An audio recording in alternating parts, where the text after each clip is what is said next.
Study के YouTube channel में। छात्रों, आज हम आपको बताने वाले हैं मध्य प्रदेश का गठन और मध्य प्रदेश का पुनर्गठन। छात्रों, यदि आप एमपीपीएससी या एमपीपीबी से संबंधित मध्य प्रदेश का कोई भी एग्जाम देने जाते हो तो यहाँ से एक या दो प्रश्न आना बिल्कुल तय होते हैं, फिक्स होते हैं। छात्रों, मध्य प्रदेश के पुनर्गठन से आपको एक या दो प्रश्न आ ही जाते हैं। यदि आप हमारे चैनल पर पहली बार आए हैं तो प्लीज सब्सक्राइब कर लें, लाइक तो कर ही दें। छात्रों, यदि आप हमारे साथ इस वीडियो में अंत तक बने रहते हैं तो हम आपको विश्वास दिलाते हैं कि ट्रिक के माध्यम से हम आपको मध्य प्रदेश का गठन, उसका पुनर्गठन और शुरू के जिलों से लगा करके वर्तमान में जिलों की संख्या 55 हो गई है 2020 तक के लगभग। इन 55 जिलों की यात्रा क्या रही, इसका क्रम क्या रहा, ये पूरा आपको ऑन स्पॉट मेमोराइज होने वाला है। छात्रों, बस आप इस वीडियो में हमारे साथ लास्ट तक बने रहें। छात्रों, तो देखते हैं। सबसे पहले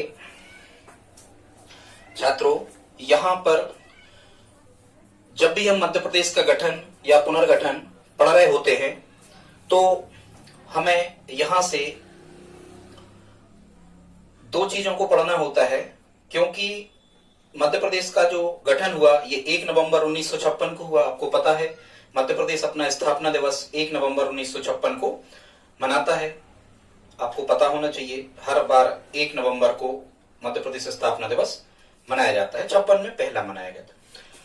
तो छात्रों, इसके पहले भारत में क्या था, अंग्रेजों का राज्य था। तो अंग्रेजों के राज्य की व्यवस्था को ही हमें साधारणतः पढ़ना होता है और उसी के बाद में जाकर के हमारे यहाँ राज्य बनते हैं और अन्य जिले बनते हैं। इन सब का ध्यान हमें करना होता है। तो छात्रों, इसमें हम देखते हैं आजादी के पूर्व मतलब 1947 के पहले की भारत की स्थिति क्या थी। पहले हमें इसके बारे में समझना होता है।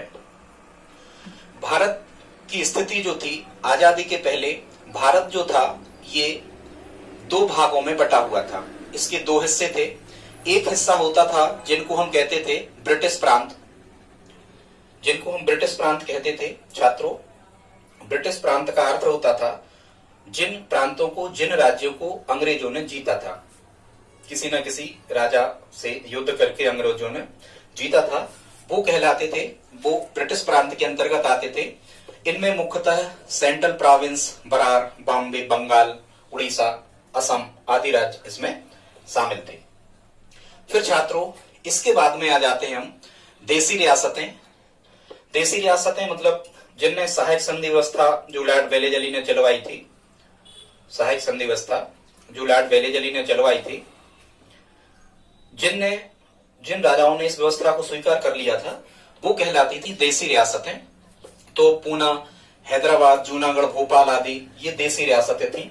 देसी रियासतों का मतलब यहाँ राजा ही अंग्रेजों के शर्तों के अधीन अपनी शासन व्यवस्था चलाते थे। अंग्रेजों का ज्यादा दखलंदाजी यहाँ पर नहीं होती थी। उनको हम कहते थे देसी रियासतें। छात्रों, जब देश आजाद होने लगा और लॉर्ड माउंटबेटन योजना 1946 में भारत आई और इसके बाद में भारत स्वतंत्रता अधिनियम 1947 में आया। इसमें अंग्रेजों ने भारतीयों के सामने 3 शर्तें रखी। भारत विभाजन की रूपरेखा तय की कि भारत और पाकिस्तान दो नए देश बनेंगे, नए राज्य बनेंगे। तो उसमें अंग्रेजों ने 3 शर्तें रखी। जो हिंदू बाहुल्य क्षेत्र है वो भारत में शामिल हो जाएं, मुस्लिम बाहुल्य क्षेत्र जो है वो पाकिस्तान में चले जाएं और जो स्वतंत्र रहना चाहें वो स्वतंत्र रहें। तो इसमें से सभी रियासतें भारत में शामिल हो गई। पाकिस्तान का हमें नहीं पढ़ना है। 3 छोड़ करके जूनागढ़, हैदराबाद और कश्मीर। तो कश्मीर तो संधि के माध्यम से भारत का हिस्सा संवैधानिक रूप से हो गया और जूनागढ़ और हैदराबाद को सरदार पटेल जी ने भारत में मिला लिया। खैर, उससे तो हमें ज्यादा कुछ अभी आज नहीं देखना है, बाद में कभी स्टोरी ये सब हम आपको सुनाएंगे। लेकिन अब जब देश आजाद हो जाता है तो आजाद होने के बाद, आजादी के बाद में सभी अनुबंध समाप्त हो गए। अंग्रेजों के जो अनुबंध थे, जो अंग्रेजों के नियम कानून अंग्रेज चलाते थे, वो आजादी के बाद से समाप्त हो गए। इसके बाद में छात्रों, जब सभी अनुबंध समाप्त हो गए, भारत का संविधान बनने लगा 1947 के बाद से, जब भारत का संविधान बनने लगा, संविधान सभा का गठन हो गया भारत में, डॉक्टर राजेंद्र प्रसाद जी इसके स्थायी अध्यक्ष बनाए गए संविधान सभा के, और अप्रत्यक्ष रूप से ब्रिटिश प्रांतों से भी, रियासतों से भी उनने अपने सदस्य संविधान सभा में भेजे। बहुत सारी बातें हैं, उन पर अपन नहीं जाएंगे, टाइम ज्यादा लग जाएगा। आपको तो ये समझना है कि आजादी के बाद भारत की क्या कंडीशन थी। तो 552 जो देसी रियासतें हुआ करती थी, 552 देसी रियासतें भारत में उस समय हुआ करती थी। तो इन रियासतों को भी अंग्रेजों ने 3 हिस्सों में बांटने की सिफारिश उस स्वतंत्रता अधिनियम 1947 में की थी छात्रों। भारत को 4 हिस्सों में बांटा था भारत को। वो यूनियन टेरिटरीज भी यहां अंग्रेजों ने शामिल करे थे, और ये जो यूनियन टेरिटरीज मतलब जो केंद्र शासित प्रदेश होते हैं, ये अंग्रेजों की ही देन है। जितने भी यूरोपीय लोग आए ये समुद्री मार्ग से आए, और समुद्र किनारे ही सबसे पहले इनने अपनी कंपनियां खोली, इनने अपनी फैक्ट्री वहां पर बनाई, इनने अपने गोदाम वहां पर बनाए, और इनमें पुर्तगाली, डच, अंग्रेज, फ्रांसीसी इनमें युद्ध हुए। वो सब समुद्र में ही सब इनके युद्ध वगैरह होते थे, बंदरगाहों को लेकर, उन्हीं पर अधिकार को लेकर इनमें युद्ध होते थे। तो बता रहे आगे। तो छात्रों, जो आजादी के बाद में जो भारत के जो 4 हिस्से बनाए, उसमें ए था ब्रिटिश प्रांत। ब्रिटिश प्रांत का मतलब छात्रों ये होता था कि यहां पर गवर्नर राज्य करता था, राज्यपाल राज्य करता था। ब्रिटिश प्रांत के अंतर्गत जो देसी रियासतें होती थी, ये राजा महाराजा शाही शासन कहलाता था। ठीक है, कुछ यहाँ पर राज्य होते थे जहां राज्य विधानसभाएं, विधानमंडल कार्य करते थे, और चौथे स्तर पर जो डी वाला हिस्सा था, इसको उन्होंने केंद्रीकृत रखा, मतलब ये केंद्र के अधीन रहा, केंद्र सरकार के अंडर में ये रहा, और उसका नाम था अंडमान निकोबार द्वीप समूह। ये अंडमान निकोबार द्वीप समूह जो भारत का अभी भी केंद्र शासित प्रदेश है। इसमें छात्रों एक चीज हमें ध्यान रखना है कि जो भारत के अंग्रेजों ने 4 हिस्से किए थे, इसमें से ब्रिटिश प्रांत के अंतर्गत आता था अपना मध्य प्रदेश, और अंग्रेजों के टाइम पीरियड पर इसे सेंट्रल प्रोविंस, मध्य प्रांत या बरार कहा जाता था। छात्रों, ये मध्य प्रदेश के ही नाम है, सेंट्रल प्रोविंस या सीपी कहते थे उसे शॉर्ट फॉर्म में, या बरार या मध्य प्रांत कहते थे। छात्रों, यहां हमने आपको बताने का प्रयास किया है कि मध्य प्रदेश के और कितने नाम हैं, तो यहां हम आपको बता दे रहे हैं। सबसे पहले तो मध्य प्रदेश को लघु भारत कहते हैं। सोयाबीन सबसे ज्यादा होने के कारण से सोया राज्य कहते हैं। बीच में स्थित होने के कारण हृदय प्रदेश, भारत का दिल, हीरा प्रदेश। ठीक है, Madhya Bharat, central province, CP, Berar या टाइगर स्टेट या नदियों का मायका, क्योंकि भारत में सबसे ज्यादा नदियों का उद्गम मध्य प्रदेश से होता है, इसलिए मध्य प्रदेश को नदियों का मायका भी कहा जाता है। ठीक है, तो हम यहां आपको बता रहे थे कि जो ब्रिटिश प्रांत थे, बरार या जो मध्य प्रदेश था, ये ब्रिटिश प्रांत का ही हिस्सा उस समय हुआ करता था। अंग्रेजों ने मराठों से और अन्य राजाओं से इसको जीता था। ठीक है छात्रों, तो इसमें कभी कभी यहां से प्रश्न आ जाता है कि जो आजादी के समय जो भारत के अंग्रेजों ने 4 हिस्से किए थे, उनमें से मध्य प्रदेश किसमें शामिल था, तो उनमें से मध्य प्रदेश ए में शामिल था, ए वाले भाग में जो ब्रिटिश प्रांत कहलाते थे। ठीक है, इसमें 216 रियासतें और 10 राज्य हुआ करते थे। जब हम देसी रियासतों पे पहुंचते हैं, जो राजशाही शासन, राजाओं का शासन जहां चलता था, इसमें छात्रों 275 रियासतें थी और 8 यहां राज्य थे। फिर जो सी हिस्सा था, जो राज्य विधानमंडल जहां शासन करता था, उसमें 61 रियासतें थी और 10 राज्य थे, और केंद्र के जो था, जो केंद्र सरकार के अधीन था, संघ सरकार के अधीन, अंडमान निकोबार द्वीप समूह, ये केवल एक ही राज्य था। छात्रों, जब आप 216, 275, 61 इनको आप जब जोड़ते हो तो ये 249 बनता है, और 549 बनता है, और 3 जो जूनागढ़, हैदराबाद और कश्मीर, तो फिर ये 552 का डिवाइडेशन इस प्रकार से भारत में रियासतों का होता है। 549 ये हमने लिखा है भारत स्वतंत्रता अधिनियम में, 549 जो रियासतें थी ये भारत में शामिल हो गई, 3 जो हम बोल रहे हैं वो स्वतंत्र रही, बाद में हालांकि उन्हें भारत में मिला लिया गया। अब छात्रों, इस समय क्या होता है, जब नए राज्यों को बनाने की चर्चा होती है, संविधान सभा की बैठकें इसी दौरान बंबई में गोकुलदास तेजपाल संस्कृत पाठशाला में संविधान सभा की बैठकें इस समय चल रही होती हैं। राजेंद्र प्रसाद जी जो पहले राष्ट्रपति रहे भारत के, उनकी अध्यक्षता में संविधान में नए राज्यों के निर्माण, क्षेत्र, कौन सा क्षेत्र किस राज्य में मिलाया जाना है, कहां से निकाला जाना है, ये सब चर्चाएं चल रही थी छात्रों। उसी टाइम पर कुछ लोगों की मांग आती है, कुछ लोग दक्षिण जो भारतीय तरफ के दक्षिण भारतीय जो लोग होते हैं, चूंकि देखो जो भाषाई विविधता जो हमें देखने को मिलती है ये सबसे ज्यादा छात्रों दक्षिण के राज्यों में मिलती है। आप दक्षिण के राज्य मतलब भारत में जो नीचे तरफ के राज्य हैं, खासकर ये समुद्र से भी लगे हुए हैं, ठीक है, यहाँ भाषाई विविधता हमें सबसे ज्यादा देखने को मिलती है। मतलब उत्तर भारत या मध्य भारत जैसी कंडीशन वहां नहीं है कि अपने यहाँ हिंदी ही बहुत से लोग समझते हैं। वहां जैसे महाराष्ट्र में मराठी बोली जाती है, कर्नाटक में कन्नड़ बोली जाती है, ठीक है, केरला में मलयालम बोली जाती है, या हम कहें आंध्र प्रदेश में तेलुगु बोली जाती है, तमिलनाडु में तमिल, ऐसे बहुत सी भाषाएं दक्षिण में भाषा विविधता देखने को मिलती है, आप समझ गए होंगे।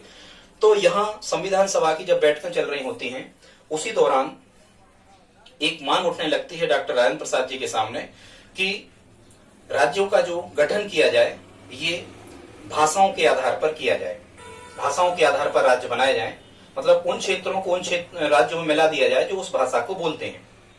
लेकिन अंग्रेज और डॉक्टर राजेंद्र प्रसाद जी और कुछ और लोग इस पक्ष में सहमत थे कि राज्यों का जो गठन हो ये प्रशासनिक आधार पर किया जाए, क्योंकि यदि भाषाई आधार पर गठन होगा तो एक रूपता नहीं रह सकती और हो सकता है वो कुछ अलग देश बनाने की मांग बाद में करने लगे।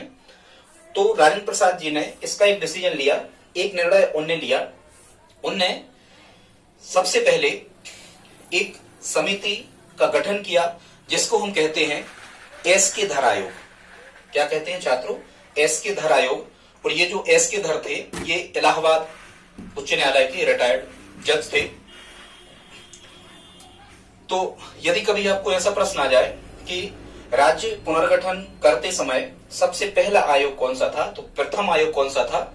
एस के धर आयोग। जून 1948 में इसका गठन किया गया। और क्यों गठन किया गया? ये जांच करने के लिए कि क्या राज्यों का गठन भाषाओं के आधार पर किया जाना चाहिए या नहीं किया जाना चाहिए।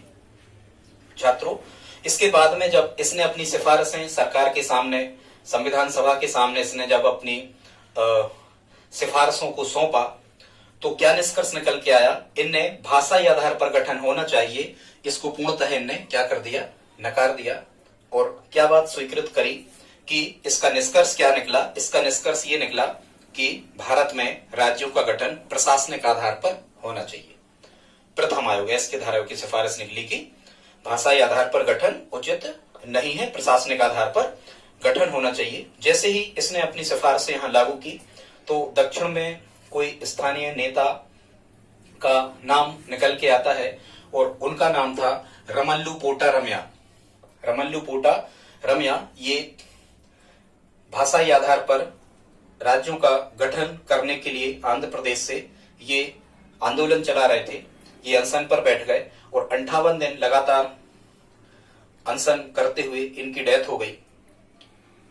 भारत के जो तत्कालीन प्रधानमंत्री जी थे नेहरू जी और राजेंद्र प्रसाद जी को जब इस बात का पता लगा तो उन्होंने एक नए, चूंकि आयोग का गठन भारत में होता है तो राष्ट्रपति जी ही करते हैं, तो उन्होंने, राष्ट्रपति जी ने एक और आयोग का गठन किया जिसको हम दूसरा आयोग कहते हैं या दूसरी समिति कहते हैं। इसका नाम था मनु सिंघवी समिति या मनु सिंघवी आयोग। इसका छात्रों जो गठन किया गया 1948 में किया गया। सिंघवी आयोग का गठन 1948 और धर आयोग भी 1948। तारीख उतना अपन को नहीं पढ़ना है। या इस सिंघवी समिति को एक और अपन कहते थे जेबीपी समिति। क्या कहते थे?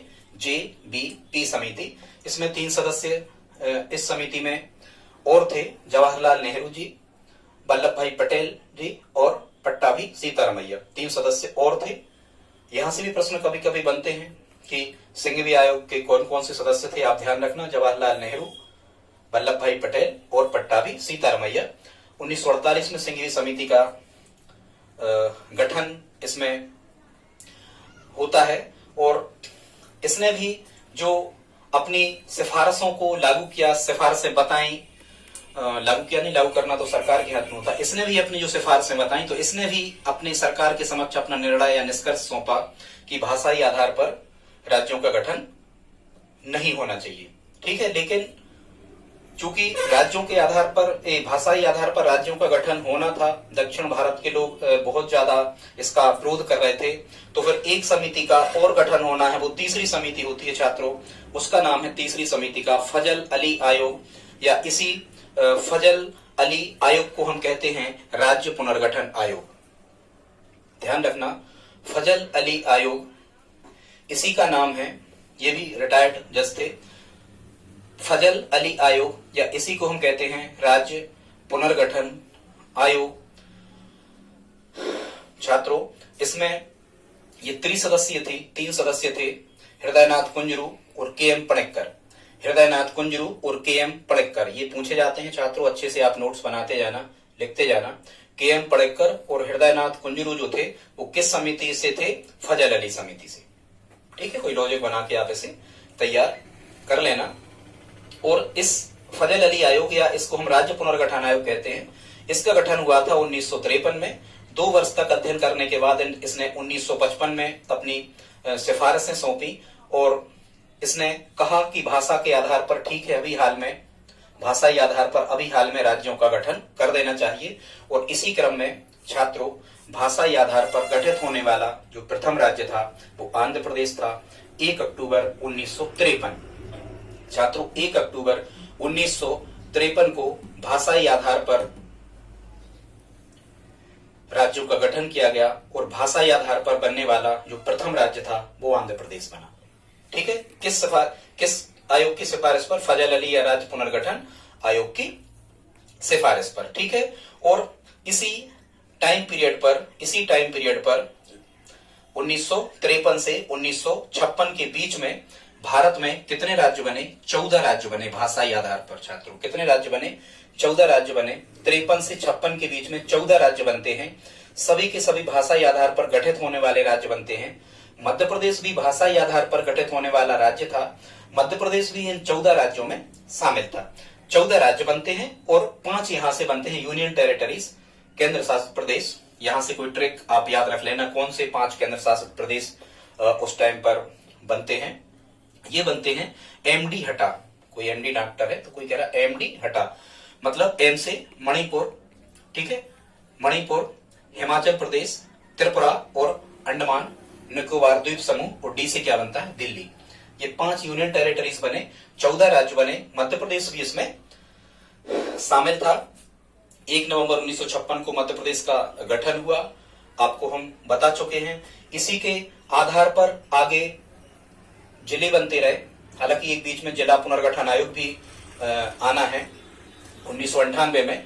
इसके आधार पर आगे के राज्य और जिले बनते रहे। छात्रों, थोड़ा सा हमने ये बताने का प्रयास किया है आपको कि मध्य प्रदेश, प्राचीन समय में मध्य प्रदेश की स्थिति क्या थी। तो सिंधु घाटी और वैदिक काल के समय लगभग, ये सिंधु घाटी तो आपको पता है वैदिक काल में गांव में बसता था मध्य प्रदेश।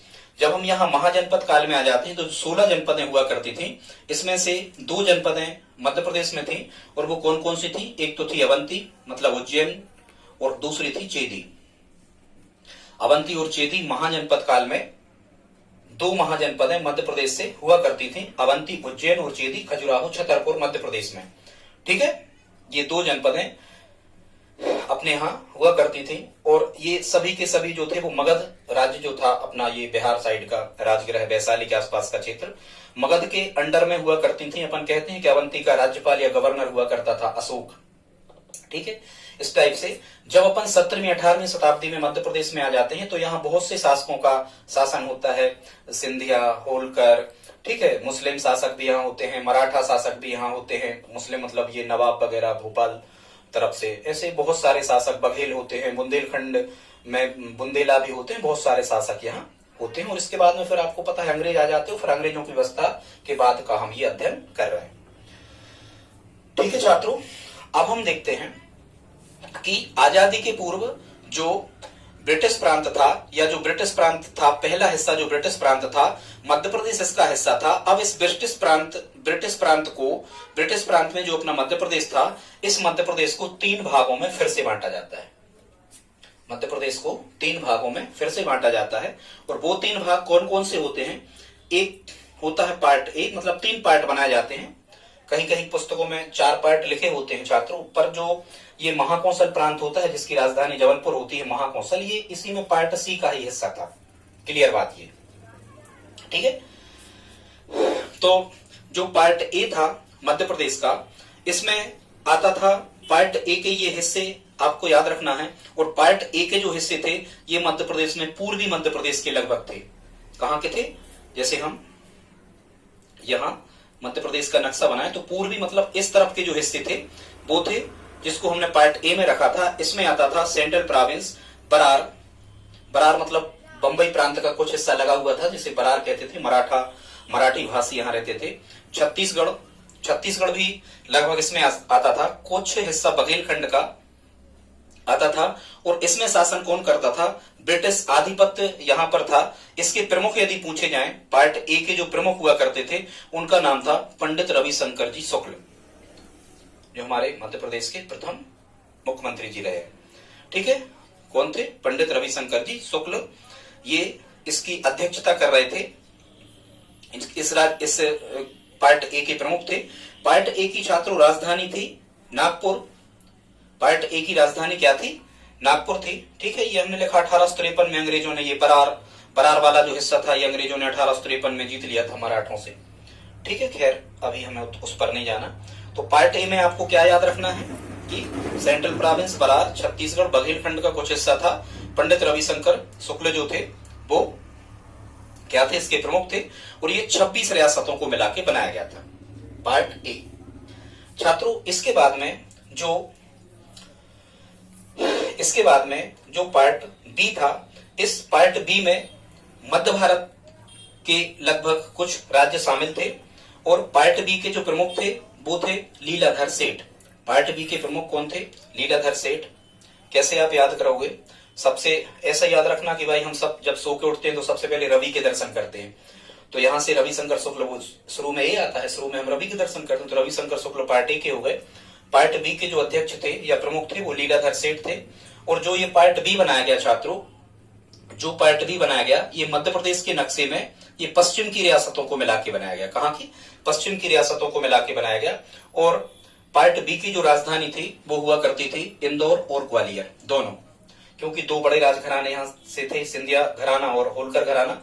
तो वो एक होलकर घराना इंदौर से संबंधित था, सिंधिया घराना ग्वालियर से संबंधित था। समझ रहे होंगे आप। तो 6 महाराजधानी हुआ करती थी।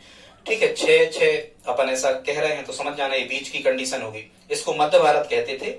और इसमें बुंदेलखंड भी इसी में आता था मध्य भारत में। और इसमें भी कितनी रियासतें थी, 26 रियासतों को पार्ट बी में मिलाया गया था। ठीक है छात्रों, इसके बाद में हम आते हैं पार्ट सी पर।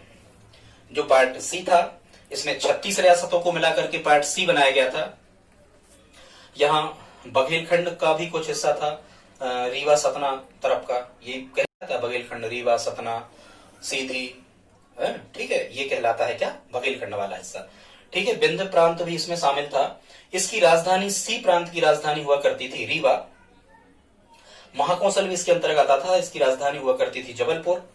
और छात्रों कभी कभी ये पूछा जाता है कि जो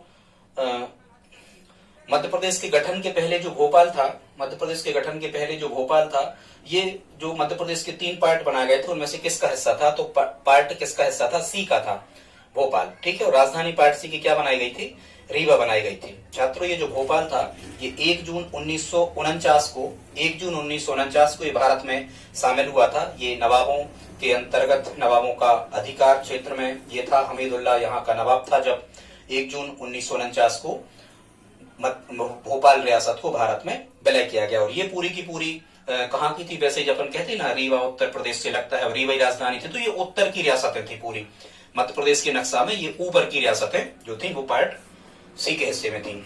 अब इनकी राजधानी कभी कभी पूछी जाती है, आप एक ट्रिक याद रख लें। ये हमने लिखा है शब्द नगर, ABC सीक्वेंस में आप लिख दें। इसका मतलब क्या होगा कि पार्ट ए की राजधानी नागपुर, बी की राजधानी ग्वालियर और इंदौर, और सी की राजधानी रा से क्या बनेगा, रीवा। ठीक है, ना से नागपुर, वा से ग्वालियर, रा से रीवा। इसके बाद छात्रों जो 1 नवंबर 1956 की कंडीशन पर हम आते हैं। तो 1 नवंबर 1956 को जब मध्य प्रदेश का गठन होता है पहली बार, तब क्या कंडीशन बनती है, क्या क्या परिवर्तन इसमें होता है उसको हम देख लेते हैं।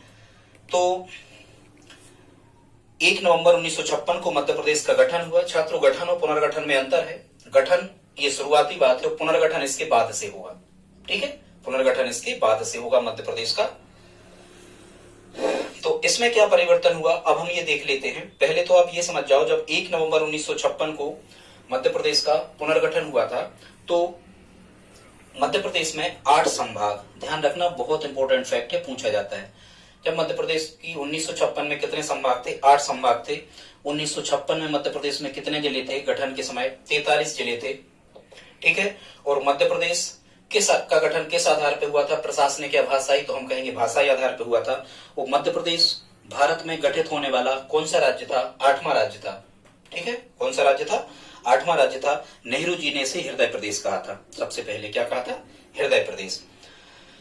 अब छात्रों, क्या होता है यहां से जब मध्य प्रदेश का गठन होता है तो भाषाई आधार पे यदि मध्य प्रदेश का गठन भाषाई आधार पे यदि हो रहा है तो यहाँ भाषाई आधार पे कुछ परिवर्तन होना है। मध्य प्रदेश के नक्शे में जो दक्षिण के हिस्से तरफ अपन जाते हैं तो ये कहलाता था विदर्भ क्षेत्र। क्या कहलाता था? विदर्भ क्षेत्र कहलाता था। और ये बॉम्बे प्रांत के अंतर्गत आता था। पहले महाराष्ट्र जैसा कोई प्रांत नहीं था, बॉम्बे प्रांत था अंग्रेजों के टाइम पीरियड पर। तो ये विदर्भ का जो हिस्सा था ये पहले मध्य प्रदेश में शामिल था, लेकिन भाषाई आधार पर चूंकि राज्यों का गठन हो रहा है इसलिए यहाँ मराठी बोलने वाले विदर्भ में ज्यादा थे। तो उनको क्या करना है हमें कि मध्य प्रदेश से उन 8 स्थानों को हमें मध्य प्रदेश से निकाल के कहा मिला देना है? मुंबई प्रांत, मतलब वर्तमान महाराष्ट्र में मिला देना है। तो वो जो 8 जिले थे या 8 स्थान कह सकते हैं, हालांकि 8 जिले थे, उनके नाम कौन कौन से हैं उनको हम आपको बता दे रहे हैं। और ये सब कहां से निकले थे छात्रों? ये पार्ट ए से निकले थे। ये जो 8 जिले निकले थे ये कहां से निकले थे? ए से निकले थे। अब उन जिलों के नाम है वर्धा। आप 2-3 बार पढ़ोगे, 4 बार कोई ट्रिक याद करने की जरूरत नहीं है, 2-3-4 बार पढ़ोगे आपको याद हो जाएंगे। क्या क्या था? वर्धा, बुल्ढाना, अकोला, यवतमाल, अमरावती, चांदा, भंडारा और नागपुर, जो वर्तमान में महाराष्ट्र में आता है, नागपुर। ठीक है, यहां से ऑप्शन में कैसे प्रश्न आते हैं कि 1 नवंबर 1956 को मध्य प्रदेश का गठन करते समय निम्न में से कौन सा जिला या कौन सा स्थान महाराष्ट्र को सौंपा गया या मुंबई को सौंपा गया, यहां से मतलब बॉम्बे को सौंपा गया, ऐसे प्रश्न यहां से आते हैं। तो आप ये 8 स्थान थे, हमने आपको बता दिए। ठीक है छात्रों, फिर यहाँ जो पार्ट बी में भी एक परिवर्तन हुआ। ये वाला जो हमने आपको परिवर्तन बताया है ये पार्ट ए में परिवर्तन बताया है। पार्ट बी में जो परिवर्तन होता है उसमें क्या होता है? उसमें ये होता है, थोड़ा सा परिवर्तन होता है यहाँ कि राजस्थान से जो सिरोंज को, अब चूंकि वर्तमान में सिरोंज है विदिशा जिले की तहसील, ठीक है, विदिशा जिले के अंतर्गत आता है, राजस्थान से लगता है।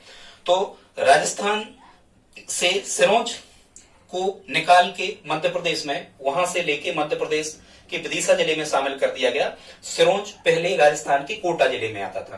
कहां आता था? राजस्थान के कोटा जिले में आता था सिरोंज। उसको निकाल के कहां मिला दिया? मध्य प्रदेश में मिला दिया, विदिशा जिले के अंतर्गत आता है वर्तमान में सिरोंज। एक परिवर्तन और हुआ, यहां मंदसौर जिले से सुनील टप्पा नामक स्थान को किसे सौंप दिया? राजस्थान को। ये सुनील टप्पा राजस्थान को मध्य प्रदेश देता है और यहां से सिरोंज को कोटा से मतलब राजस्थान से लेता है। ये 2 परिवर्तन हुए। ये पार्ट कौन से में? बी में हुए छात्रों।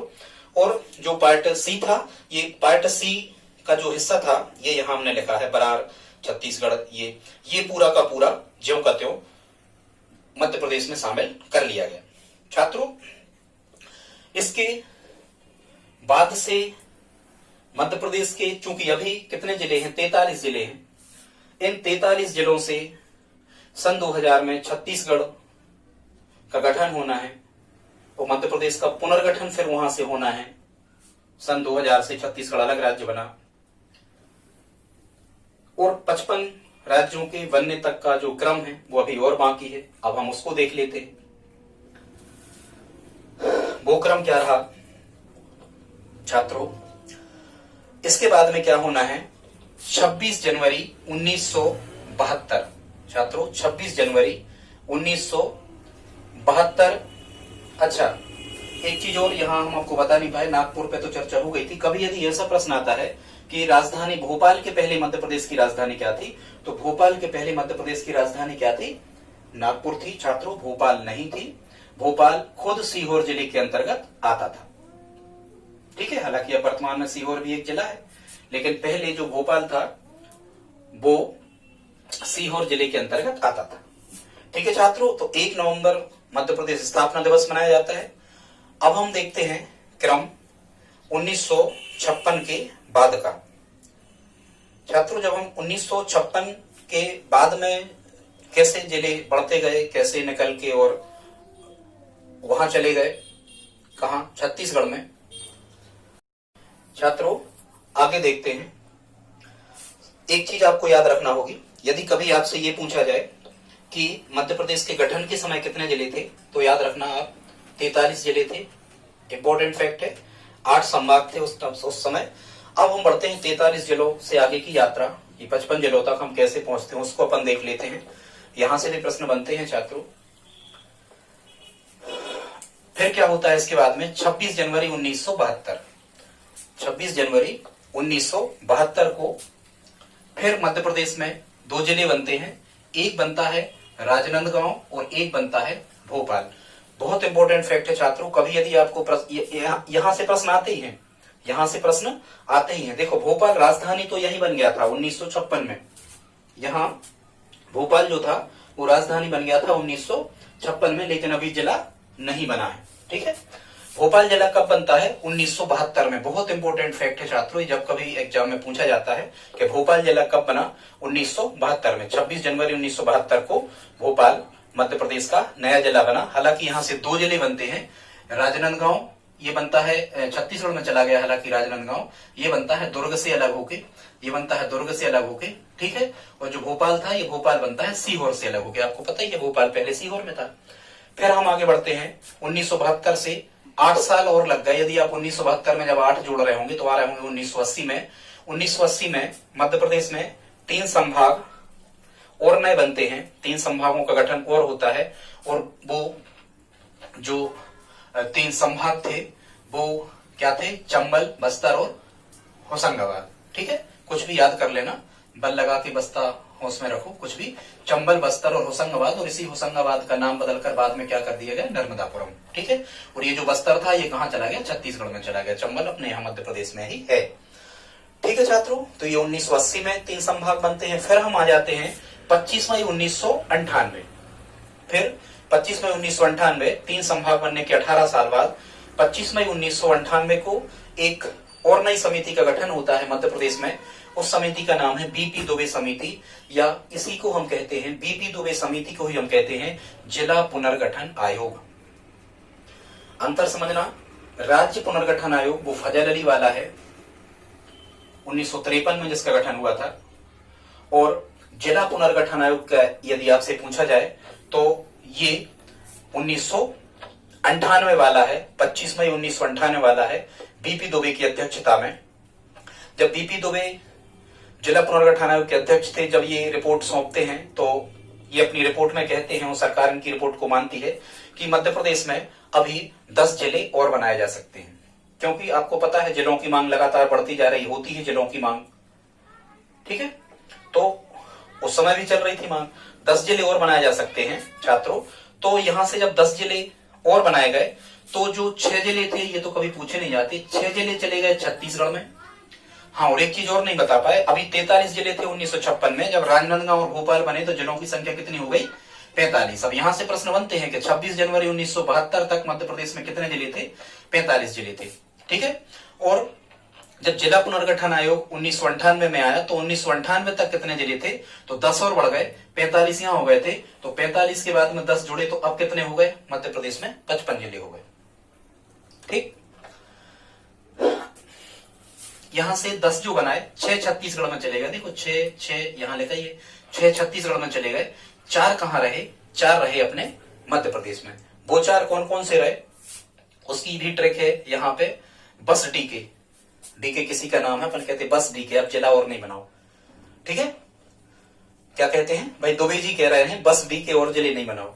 तो यहां से आपको याद रखना है बड़वानी, बी से बड़वानी, एस से श्योपुर, डी से डिंडोरी और के से कटनी। ठीक है छात्रों, जो बड़वानी बनता है खरगोन से अलग होकर। यहां से प्रश्न आते हैं छात्रों के, जो ये जिले बनाए गए हैं, कौन सा जिला कहां से अलग होकर के बनाया गया है। बड़वानी कहां से बनता है? खरगोन से। ठीक है, वैसे ही अपन कहते हैं गोन, गोन माने गन, गन कैसी होती है? गन तो बड़ी होती है, तो बड़ी गन खरगोन से क्या बना? बड़वानी। ठीक है, या हम कहें कि खरगोश वगैरह हैं भी बागवानी में रहते हैं, तो खरगोन से बना बड़वानी। ठीक है, और श्योपुर बनता है मुरैना से अलग होके। श्योपुर कहां से बनता है? अपन कहते हैं यार श्योर है रहना चलेगा, श्योर है रहना चलेगा, आज पक्का है रहना, बैटिंग करेगा अच्छे से, अपन कहते क्रिकेटर रहना। तो श्योपुर कहां से बनता है? मुरैना से अलग होके। इसके बाद में देखो डिंडोरी बनता है मंडला से अलग होके। डोरी जैसी, डोरी जहां चाहे डली रहती है ना, अपन कहते ये डोरी डली, तो डिंडोरी बनता है मंडला से अलग होके। ठीक है, और ये कटनी बनता है जबलपुर से अलग होके। ठीक है, वैसे ही अपन कोई कट वगैरह लगा रहे होते हैं, किसी चीज को अपन काट रहे होते तो बल लगाना पड़ता है, तो कटनी बना कहां से होके? जबलपुर से होके। ठीक है, और यहाँ जिलों की संख्या 10 बने तो कितनी हो गई? मध्य प्रदेश में 55। कब तक में? 1998 तक में। ठीक है छात्रों, इसके बाद में 1998 दुबे समिति के बाद में 30 जून 1998, देखो तारीख बस बदल गई, एक माह का लगभग यहाँ पर अंतर है। 30 जून 1998 में और जिलों की मांग बढ़ने लगती है और एक समिति का गठन होता है, सहदेव समिति। उसका नाम होता है सहदेव समिति, जो दुबे समिति के बाद आती है, सहदेव समिति। सहदेव समिति का गठन किया जाता है और सहदेव समिति की सिफारिशें आती हैं और वो मान ली जाती हैं। इनका कहना था कि 6 जिले और बढ़ाए जा सकते हैं मध्य प्रदेश में। तो यहां से छात्रों जो 3 बड़े, वो 3 बड़े मध्य प्रदेश में और 3 चले गए हैं छत्तीसगढ़ में। हमें कहां के पढ़ना है? मध्य प्रदेश के पढ़ना है। तो अपन कहते हैं कि हर उम्र में नीम खाना चाहिए, ऐसी एक ट्रिक याद रख लेना, हर उम्र में नीम खाना चाहिए, सह के समान हो जाओगे, ताकतवर। तो यहां से समझना कि ये सह वाली ट्रिक है। कौन सी है? सह वाली ट्रिक है। दुबे जी कह रहे थे कि बस डी के अब और जिले नहीं तो ये दुबे जी वाली है, ऐसे याद कर लेना। सह के समान बनना है तो हम हर उम्र में नीम खाओ। मतलब यहाँ 3 जो नए जिले बने छात्रों, हरदा, उमरिया और नीमच। ठीक है, हरदा जो बना होशंगाबाद से अलग होके, उमरिया जो बना ये शहडोल से अलग होके, हरदा होशंगाबाद से अलग होके, उमरिया शहडोल से अलग होके, और नीमच बना मंदसौर से अलग होके। ठीक है, अब वैसे ही देखो नीम का वृक्ष देखो, मंद मंद मंद मंद पत्ते हिलते रहते हैं, मंद मंद। तो नीमच बना कहां से? मंदसौर से अलग होके। और वैसे ही शहर के लोगों की उम्र ज्यादा होती है, ऐसे तो उमरिया बना शहडोल से अलग होके। ठीक है, और हरदा चूंकि होशंगाबाद से लगा ही हुआ है, आपको पता, तो हरदा कहां से बना? होशंगाबाद से। ठीक है, इसके बाद में छात्रों हम आते हैं 1 नवंबर सन 2000। 1 नवंबर सन 2000 यहां होता है मध्य प्रदेश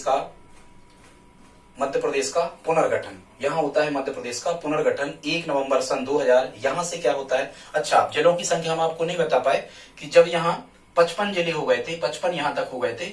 अब सहदेव समिति की सिफारिश पर ये 6 जिले और जुड़े गए, तो 55 और 6 अब जिलों की संख्या हो गई मध्य प्रदेश में 61। मतलब 30 जून 1998 तक मध्य प्रदेश में 61 जिले हो गए। 1 नवंबर सन 2000 को, हालांकि यहाँ पर 1 नवंबर 2000 को यहाँ हालांकि 2000 में और भी राज्य बने थे, ये क्रम है। ठीक है, छऊ झाते ऐसे करके याद रखना। छत्तीसगढ़ बना, फिर उत्तराखंड, झारखंड और तेलंगाना। ठीक है, अंतिम कौन सा बना था? ये तेलंगाना था, शायद 2 जून 2014 हाँ के लगभग था तेलंगाना। ठीक है, अभी खैर हमें इस पर मतलब नहीं। और ये 1-1 नवंबर के अंतर से बने थे। 1 नवंबर, 7 जोड़ दो 8 नवंबर, 7 जोड़ दो 15 नवंबर, ये छत्तीसगढ़, उत्तराखंड, झारखंड। ठीक है, आगे देखेंगे जब राज्यों का बनना आपको समझाएंगे कौन से नंबर का था। अभी तो मध्य प्रदेश के जिलों पर आ जाओ। तो 1 नवंबर 2000 को क्या होता है? छत्तीसगढ़ 16 राज्यों को लेकर के 16 जिलों को लेकर के छत्तीसगढ़ मध्य प्रदेश से अलग होकर एक नया राज्य बनता है। और अब जब 61 में से हम 16 जिले छत्तीसगढ़ को दे देते हैं, तो यहाँ जिलों की संख्या बचती है 45। बहुत इंपॉर्टेंट फैक्ट छात्रों। कैसा? मध्य प्रदेश गठन के समय कितने जिले थे? तो यहां हमने बताया 43 जिले थे 1 नवंबर 1956। कंफ्यूजन होता है ना, गलत कर जाओ। गठन के समय कितने जिले थे? 43 जिले थे। और मध्य प्रदेश का जब 2000 में पुनर्गठन हुआ, 1 नवंबर 2000 में जब मध्य प्रदेश का पुनर्गठन हुआ, तो कितने जिले थे? तो जब हम 61 में से 16 घटा पा रहे हैं तो यहाँ बचता है 45। यहाँ 45 का है ना, वहां 43 का है, समझ रहे होंगे आप, ठीक है। और एक बस्तर संभाग उसमें चला गया था, तो यहाँ 8 संभाग थे। जब पुनर्गठन इसका होता है मध्य प्रदेश का 1 नवंबर सन 2000 को, तो मध्य प्रदेश में संभागों की संख्या रह जाती है 10। इस चीज को भी आप याद रखेंगे, ठीक है छात्रों। इसके बाद हम बड़े जिले हो गए कितने? 45। आगे का जब हम क्रम देखते हैं तो अब आ जाते हैं 15 अगस्त 2003। तो 15 अगस्त 2003, यहां 3 लिखा है तो 3 से 3 मिला दो। 15 अगस्त 2003 को फिर मध्य प्रदेश में 3 नए जिले और बनते हैं, और वो जिले यहाँ एक ट्रिक आप याद कर सकते हो, अशोक, अनूप, बुरे हैं। एक ट्रिक यदि आप यहां से याद करते हो तो ये अशोकनगर, अनूपपुर और बुरहानपुर 3 जिले और यहां से बनते हैं, ठीक है। अपन जो चूंकि देखो वैसे ही अपन को याद है अशोक कितना था, अशोक अपने अन्य राजाओं से कई गुना शक्तिशाली था, तो ऐसे आपको याद रखना कि अशोक नगर कहां से बना? गुना से अलग होके, ठीक है। अनूपपुर आगे देखते हैं, तो फिर यहां जब 15 अगस्त 2003 को 3 जिले बने तो 45 बचे थे छत्तीसगढ़ बनने के बाद में, तो 45 और 3 हो गए 48, ठीक है। इसके बाद में 17 मई 2008 को 2 जिले और बनते हैं, तो जिलों की संख्या 48 और 2 कितनी हो जाती है? 50 हो जाती है। और ये जो 2 जिले बनते हैं ये बनते हैं अली सीन, याद कर लेना, अली सीन, ठीक है, अली सीन, ठीक है, कैसे भी याद कर लेना। हालांकि यहाँ 17 मई नहीं है, आप तो यहाँ मई याद रखो, इनमें तारीख जो है वो अलग अलग है। तो अली सिंह से याद करना, जो अलीराजपुर बना, ये बना झाबुआ से अलग होके, 17 मई तारीख थी इसकी। और दूसरा जो जिला बना वो बना सिंगरौली, सिंगरौली बना 24 मई को, और सिंगरौली सीधी से अलग होके बना। अब वैसे देखो अपन कैसे जानवर अपन खरीदते हैं, गाय भैंस कैसे सीधे सिंह देख के खरीदे जाते, सीधे सिंह देख के, तो वैसे याद हो जाए कि सिंगरौली कहां से अलग होके बना? सीधी से अलग होके बना, ठीक है। और अली की हुआ, झाबुआ में, ऐसे करके कोई भी ट्रैक आप बना सकते हो। तो यहां से आप ये अलीराजपुर कहां से बनेगा? कहां से बनेगा? झाबुआ से अलग होगा, ठीक है छात्रों, याद करने की ट्रिक है। इसके बाद में हम आते हैं, तो ये अपना जो सफर था ये था अपना 50 जिले बनने तक का। कितने? 50 जिले बनने तक का ये सफर था 2008 तक का। इसके बाद में 16 अगस्त 2013 को आगर मालवा बना, और आगर मालवा कहां से बना छात्रों? शाजापुर से अलग होके। वैसे ही अपन जो माल खरीदते हैं, जो सामान खरीदते हैं, वो साजा सामान खरीदते हैं, साजो सामान ले आई भैया, ऐसो ने ले टूटो फूटो। तो आगर मालवा कहां से बना? शाजापुर से अलग होके बना, और जिलों की संख्या कितनी पहुंच गई? 51 पहुंच गई। इसके बाद में 1 अक्टूबर 2019 को और आगे घोषणा की जाती है, कौन से जिले की छात्रों? ये निवाड़ी जिला जो है, निवाड़ी जिला बना। और निवाड़ी जिला कहां से अलग होकर के बना? निवाड़ी जिला टीकमगढ़ से अलग होकर के बना। और इसकी तहसीलें कितनी हैं? 3 तहसीलें हैं, हालांकि निवाड़ी को तहसील होता ही है। निवाड़ी, ओरछा और पृथ्वीपुर, और जिलों की संख्या हो गई 52, ठीक है। अब छात्रों जो प्रश्न आपको आना होते हैं वो यहाँ 50 के बाद से आते हैं। यहां से तो केवल इतना ही आता है कि कौन सा जिला किस जिले से अलग होकर बना, एक चीज हो गई। सन यदि आपको याद ना हो तो कोई दिक्कत नहीं, लेकिन 50 के बाद से यहां से प्रश्न आते हैं 51 जिला कौन सा, 52वां, 53वां, 54वां, 55वां, ये जरूर आप याद कर लेना। इसलिए हमने इसकी ट्रिक भी तैयार कर दी है, ठीक है। वो ट्रिक क्या है? यहां हमने ट्रिक लिख रखी है, देखो आप ट्रिक को। आ नीना चाचा के यहाँ मैहर चले 51 रुपए का प्रसाद चढ़ाएंगे, क्योंकि मैहर जो है ये संगीत नगरी है, शारदा माता की नगरी है। इसे मध्य प्रदेश का संगीत शहर या संगीत नगरी कहते हैं, क्योंकि बाबा अलाउद्दीन यही के थे, उन्हें वहां अलाउद्दीन बैंड की स्थापना की थी। खैर, तो आ नीना चाचा के यहाँ मैहर चले, शारदा माता को 51 रुपए का प्रसाद चढ़ाते हैं। मतलब ये जो हमने ट्रिक लिख रखी है ये 51वें जिले से है, 51 रुपए का प्रसाद। ये अच्छे अंक भी होते हैं, 51, 11, 21, ठीक है, शुभ अंक। यहां से हमें क्या याद रखना है? यहां से हमें एक चीज याद रखना है कि जो आगर मालवा था, आगर मालवा ये कौन से नंबर का था? ये 51वें नंबर का था, ठीक है। फिर नी से बनेगा, जो छात्रों यहाँ नी लिखा है, इस नी से बनेगा निवाड़ी। निवाड़ी कौन सा जिला था मध्य प्रदेश का? तो 1 बढ़ा दो, ये फिर 52वां था, ठीक है। निवाड़ी कौन सा था? 52वां था। फिर यहाँ लिखा है ना से बनेगा नागदा। नागदा कौन सा था, बढ़ाते जाओ, ये 53वां था। फिर यहाँ लिखा है चाचा, चाचा से बनेगा चाचोड़ा, ये चाचोड़ा जिला है। चाचोड़ा ये 54वां जिला था, आप तो एक बढ़ाते जाओ। और मैहर चले तो जो मैहर था ये 55वां जिला था। बहुत इंपॉर्टेंट फैक्ट, मैहर कौन सा जिला था, 55। अब हमें एक चीज याद करना कि कौन से जिले को किस जिले से अलग होकर बनाया गया था।